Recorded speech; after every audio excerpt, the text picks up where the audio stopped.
Mazmur bukan Pak, bukan yang Dominican punya. Nah, kok saya jadi lupa ini. Ya ada tuh Pak ya yang Dominican punya. Dia adalah orang pertama yang mendirikan sekolah guru di Papua. Dan sekolah itu di Wasior. Saudara, saya sekolah itu hancur. Bekasnya pun tidak ada. Padahal puluhan tahun yang lalu sekolah itu jadi sekolah harapan buat Papua. Dari Wasior dipindahkan ke Serui sekolah itu. Dan dari tempat ketinggian Dominican itu sambil lihat ke laut, dia ngarang lagu banyak sekali. Dia orang Belanda. Dari apa yang saya dapat sepanjang perjalanan itu, tidak ada satu pendeta di semua gereja, dan 99% itu GKI. Kemana semua ini pendeta? Yang sekian banyak dicetak di Indonesia setiap tahun. Dari semua kampung yang kami kunjungi, semua ada kata yang sama dari keluarga-keluarga jemaat. Camat jarang datang Pak, belum tentu setahun 2 kali camat kami ada di sini. Apalagi pendeta.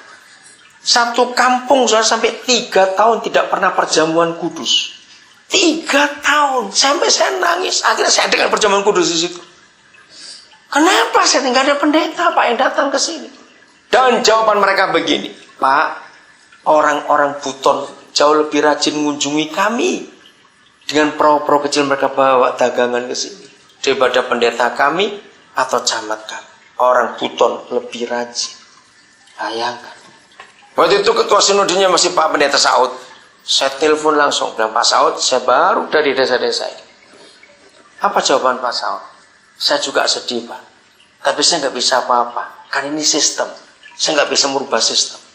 Nah, mau jawab apa? Jadi siapapun jadi ketua sinode, ya sistemnya begitu. Nah sekarang orang-orang Islam lebih rajin lagi. Masuk-masuk sampai ke pedalaman. 5.000 pendeta, itu paling sedikit loh. Kalau 10, lah kalau 20, mahasiswa tingkat terakhir, ada yang 30, ada yang 60. Karena orang jadi pendeta enak zaman sekarang, saudara. Beda dengan zaman dulu. Kenapa? Maka itu kita harus mikir baik-baik. Nah, ini yang saya temukan awal 80-an yang lalu. Dengarkan. Suatu kali Roh Kudus ngajak saya berpikir. Tiba-tiba saya tersentak. Setan itu untuk menyebarkan dosa ke seluruh dunia. Setan itu nggak pernah buka sekolah yang namanya sekolah dosa. Kalau buka siapa yang mau sekolah? Bayangkan setan nggak pernah punya sekolah dosa. Tapi dosa bisa ada di mana-mana. Dan gratis orang mau. Untuk menyebarkan Injil, gereja buka sekolah Injil. Dan mahal-mahal lagi bayarnya. Tapi sudah 2000 tahun diperintahkan oleh yang punya Injil. Pergilah kamu ke seluruh dunia, beritakan Injil itu. 2000 tahun yang lalu. Ternyata separuh di dunia aja belum diinjil. Separuh belum loh. Sedih. 6 miliar lebih jumlah manusia di dunia. Jumlah Kristen Katolik di dunia itu nggak sampai 2 miliar. Bayangkan. Apa kerja kita? 21 April tahun 85, cukup lama. Orangnya masih hidup yang bicara. Hari itu saudara, ada sekelompok orang-orang Kristen yang prihatin dengan kondisi ini. Lalu mereka menemukan 3 wan istilahnya waktu itu. 1 rohaniawan, jadi para pendeta. 2 cendekiawan. 3 itu usahawan atau profesional. Saya diundang dari golongan pertama rohaniawan. Kami kumpul di Hotel Ambarukmo di Jogja. 3 hari kumpul, dari 20 April sampai tanggal 23. Nah yang 21 itu, nah, salah satu pembicaranya, karena panggil seorang usahawan. Saudara pernah dengar asuransi Buma Sejaya di Indonesia itu? Pemilik dan pendirinya adalah Bapak A.M. Sinaga. Itu pertama kali saya ketemu Pak Sinaga. Dengan gaya Batak yang begitu kasar dan kuat itu. Dia berdiri.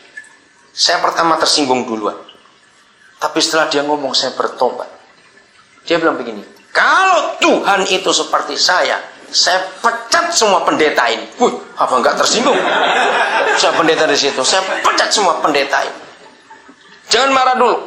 Dengan gayanya, orangnya keras sekali. Tapi hatinya lembut dan dia sangat mengasihi Tuhan. Saudara, di semua cabang asuransinya, dia selalu buat penampungan dan untuk anak-anak terlantar. Sebagian dari hasil asuransi itu dia sekolahkan orang-orang. ribuan orang disekolahkan oleh Pak Sinaga dari perusahaan asuransi Bumi Asih Jaya. Dia pakai nama Kristen, Bumi Asih Jaya. Artinya kasih yang jaya. Dia terangkan begini, saudara. Dengarkan pernyataan Pak A.M. Sinaga 21 April tahun 85. Dan dari situ lahirlah pelayanan pesat, pelayanan desa terpadu. Karena dari situ udah pikirkan begini, Indonesia ini negara desa. Waktu itu penduduk Indonesia baru 100 sekian juta, belum sampai 180 tahun 85 itu. Nah, dari 100 sekian puluh juta penduduk Indonesia, yang kaya berapa persen? Enggak sampai 5% kalau dihitung. Dan berapa persen kota besar? Waktu itu cuma 5 kota besarnya. Makassar belum termasuk, karena masih di bawah 1 juta. Yang di atas 2 juta, Jakarta, Surabaya, Medan, Bandung, Semarang. Sudah cuma itu. Di luar Jawa cuma Medan yang lebih dari 1 juta penduduknya tahun 85. Jadi 80% lebih penduduk Indonesia itu di desa. Maka kalau kita ingin memberkati Indonesia harus lewat desa. Nah, di situ lahirlah pelayanan desa terpadu. Dan di mana saya ada sampai hari ini. Pesat. Dan begini kata Bapak Sinaga.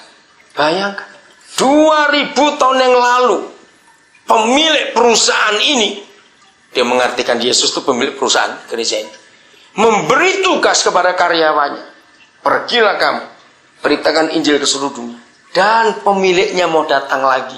Apa yang kita kerjakan? Belum separuh dari dunia, tapi kita tetap minta gaji tiap bulan. Apa nggak dipecat kalau karyawan seperti ini? Setuju nggak kau pemikiran itu? Saya jadi setuju. Maka itu setan nggak pernah buka sekolah dosa. Dosa bisa ada di mana-mana. Gereja buka sekolah Injil, Injil belum kemana-mana. Siapa yang salah? Kalau gereja tidak mau merubah sistem pelayanannya, hancur kita. Maka itu ayat ini sederhana. Hanya ada satu sistem yang bisa mengubah dunia. Saling mengasihi dengan standar. Bukan seperti dirimu sendiri, tapi seperti aku telah mengasihi kamu. Dan waktu Yesus mengasihi kita tanpa syarat, dia terima semua. Ya, ayo kita lakukan itu. Supaya kasih itu segera dikenal oleh seluruh. Coba saya keluarkan 4 hal ini. Saya nggak ada waktu untuk menguraikan satu persatu. Yesus sudah masih kerja juga sebabnya. Jadi singkat aja. Saudara pernah ingat Tuhan Yesus pernah berkata bahwa Injilnya itu digambarkan dengan 4 hal. Dan 4 hal ini merupakan kebutuhan mutlak manusia. Bedakan. Ada sembako, 9 bahan pokok. Itu kebutuhan pokok manusia. Tapi ada kebutuhan mutlak. Di dalam sosiologi, kebutuhan mutlak itu nomor 1 adalah air bersih. Jadi bukan pokok lagi, ini mutlak. Air bersih. Nomor 2 kebutuhan pokok mutlak itu adalah tempat berteduh. Enggak disebut rumah. Karena enggak semua orang punya rumah. Asal bisa berteduh saja. Nah, kebutuhan pokok mutlak ketiga adalah rasa aman. Kalau saudara baca sosiologi akan tahu 3 hal. Dan waktu saya belajar itu, saya bilang ini semua ada di Alkitab. Rasa aman. Bukankah Papa kita memberi rasa aman buat kita? Karena dia sayang kita semua. Nah, 4 hal yang Yesus ajarkan kepada kita sebagai gambaran Injil. Nomor 1, kasih. Saudara, tidak ada buku apapun di dunia. Catat ini baik-baik. Sejak ditemukannya mesin cetak pertama kali pada awal abad yang ke-16 oleh seorang anak Tuhan di Jerman namanya Johannes Gutenberg. Waktu itu dia berseru kepada Tuhan. Dia nggak bisa ngomong, Tuhan beri aku mesin cetak. Belum ada kok barangnya. Dia cuma minta begini. Nah, ini hebatnya Alkitab. Oh, saya kagum kok baca sejarah. Yohanes 1 ayat 3 berbunyi demikian. Tanpa firman, tidak ada apa-apa di alam semesta ini. Masih ingat ayat itu? Yang nggak tahu silakan baca. Yohanes 1 ayat 3. Segala sesuatu yang ada di bumi ini jadi karena firman. Dan firman itu Yesus. Ternyata kemajuan teknologi sehebat ini, adanya komputer, itu dimulai dari mesin cetak. Dari mesin cetak lahir mesin tik. Dari mesin tik lahir telegraf dan seterusnya perkembangannya. Dan gara-gara satu orang. Seorang anak Tuhan namanya Johannes Gutenberg. Dia sudah tua. Umurnya 60-an waktu itu. Dia adalah penulis Alkitab yang terhebat di Jerman. Saudara yang kenal huruf Jerman?